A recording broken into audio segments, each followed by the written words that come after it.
Wait.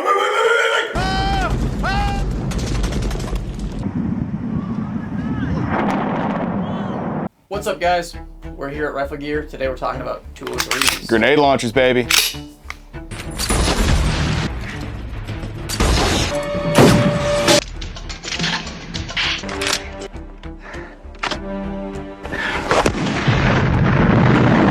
So, Tyler, we've seen these in everything from Call of Duty, Escape from Tarkov, video games, movies, everything. Yeah. Probably most notably known things like Predator. Yeah, I would say Arnie running around with an M203 was kind of a childhood making moment. All right, so let's talk about these. Yeah, let's go.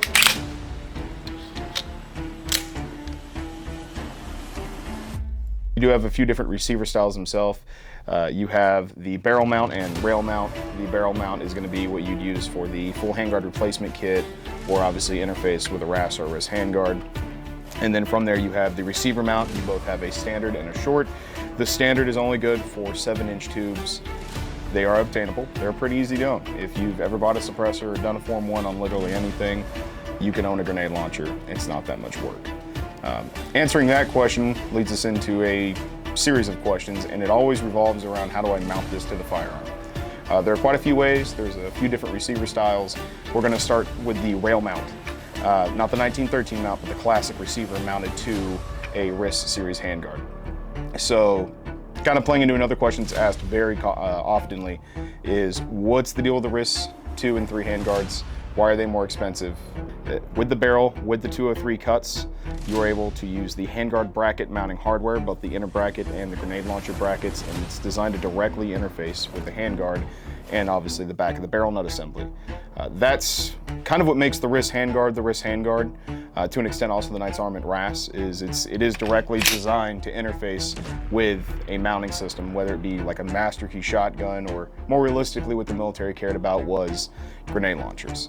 This is probably the most iconic of all setups, maybe next to the original M16 mount, but at the end of the day, this is kind of the point you buy a wrist handguard. So if you have a Daniel wrist and you don't have a grenade launcher, you're kind of doing the gun some injustice, aren't you? But other than that, that is one of my favorite styles. Say hello to my little friend. Trying to play rough? Okay.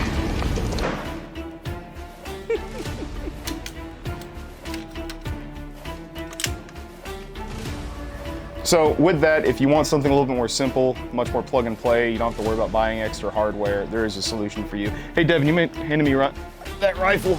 All right, so this is the 1913 rail mount version of the M203 grenade launcher. This is by far the easiest one to install. It is literally, as the name implies, it is 3 screws for 1913. Will mount onto almost any handguard. Obviously, barrel clearance is something you want to keep in mind. This is a Daniel Defense standard quad rail. This is based on the same bolt pattern as the V7, which in itself is a modified version of the wrist handguard. So the MFR uses the exact same bolt pattern, the one that comes on the V7. This is just full quad. So this is supported on the bottom ends and on the top ends, and it is heavily derived from the wrist 2 handguard. It's not the exact same, but it will take the impact. Good quad rails will, obviously LMT with the full monolithic upper. That's another very valid option for mounting your grenade launcher using 1913. This is a much simpler, easier way to play with an M203. It doesn't require any extra hardware upon purchase. This is kind of just the no hassle, no brainer way to get an M203 onto your firearm. And then from there, you got your more classic rifle mounting kits and carbine kits. Those use replacement handguards with basically a QD barrel clamp. You do want to make sure that you're running the correct end cap, whether it be a triangle. If it's a round end cap, there are modified ones that are directly designed to interface with the 203. LMT sells them basically modified and ready to go, or you just run that classic triangle handguard end cap. They give you that classic M16A2 with a grenade launcher vibe, with that, you know, kind of boxy looking plastic handguard. That to me is kind of the original one. When I think of an M203, that's like the iconic one. Granted, the Block Series program and the M4A1 kind of go hand in hand with kind of introducing an M203 to a standard setup that's a little bit more durable as far as its mounting hardware.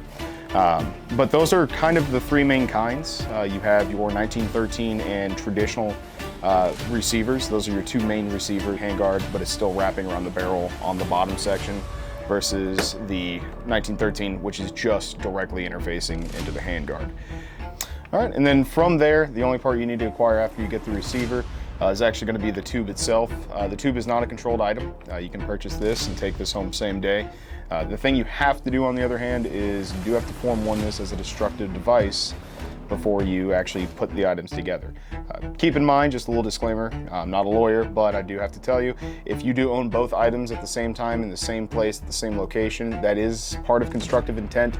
So I do recommend buying the receiver, form wanting it, getting your destructive device tax stamp, and then once you're done, go ahead and acquire the tube and assemble it. That way you don't risk getting in trouble at all. But there are some things you might want to take into consideration as far as the ammunition is concerned if you're looking to get in the 40 mic game. The stuff you can easily get: trainers, inerts, chocks, signals, stuff like that. Load of fun, pretty easy to obtain. However, if you do want to get some legit explosives or live rounds, that is going to require a destructive device stamp per item. Kind of expensive, kind of painful, but let's be honest. You're going to get one or two, maybe shoot one for funsies. The rest, you're just going to have fun with this thing. And chocks, smokes, the likes are just a blast. And obviously, I feel like I kind of have to inform you, working here, none of this stuff is indoor range safe, so find yourself a good plot of land. You do have a few different types of receivers themselves. So with that, you have, on the 1913 side, you have the short and the standard. Now, the short is only designed to use 7-inch tubes, is where the standard will work with both 9 and 12. So just keep that in mind when you're buying a receiver, what tube you want to run. When we go to the actual barrel mount one, from there, the main requirement, other than it has to be compatible with your handguards and your barrel has to work with it, the main requirement is just simply going to be that the barrel has to be 12 inches or longer for clearance purposes. So keep that in mind. That is one thing. The Mark 18 obviously is a 10.3 inch. It comes with a wrist 2 handguard. You do have to keep that in mind. That is essentially just not compatible. You're going to want to run a 12 inch, which Daniel Defense and numerous manufacturers have introduced to the market. So it's not that hard to get a hold of. But if you're building especially and you want to do a grenade launcher, just keep that in mind, that you're going to want to run bare minimum a 12 inch barrel combo. But kind of going from there, they're a little bit more plug and play than a lot of people want to elude. Obviously, there are limitations to putting this on every gun. These won't work on every gun. If the barrel profile is not correct, that the barrel mount will not work. If the handguard is not durable enough to support the recoil of a 203, it'll fit. I would not advise shooting that firearm. But then from there, if we actually go through some of the specs of the grenade launchers themselves, we're talking about forged 7075 T6 receivers. So it's the exact same receiver that the firearm itself is made out of. So we're not using a more inferior material.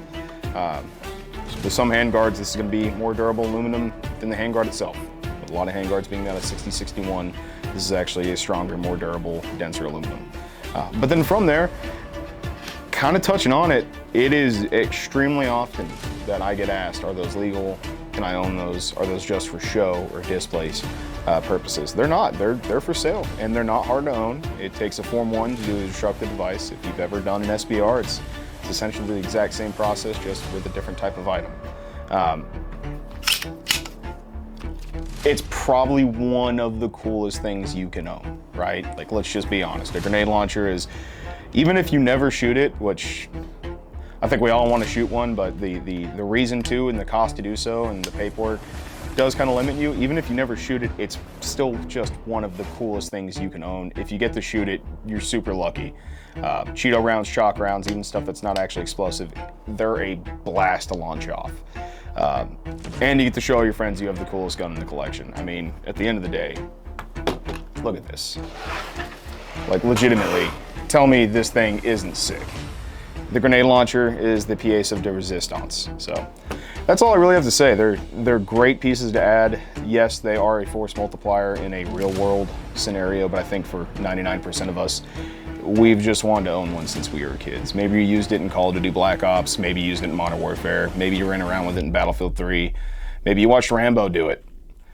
It's probably one of the coolest things you could physically put on the bottom of a firearm. The limitations are there. They're not that hard to overcome.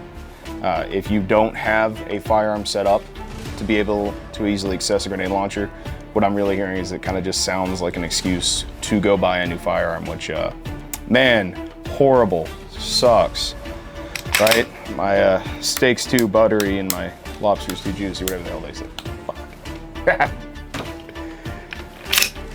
So, a lot of intricacies to go over, kind of a short video.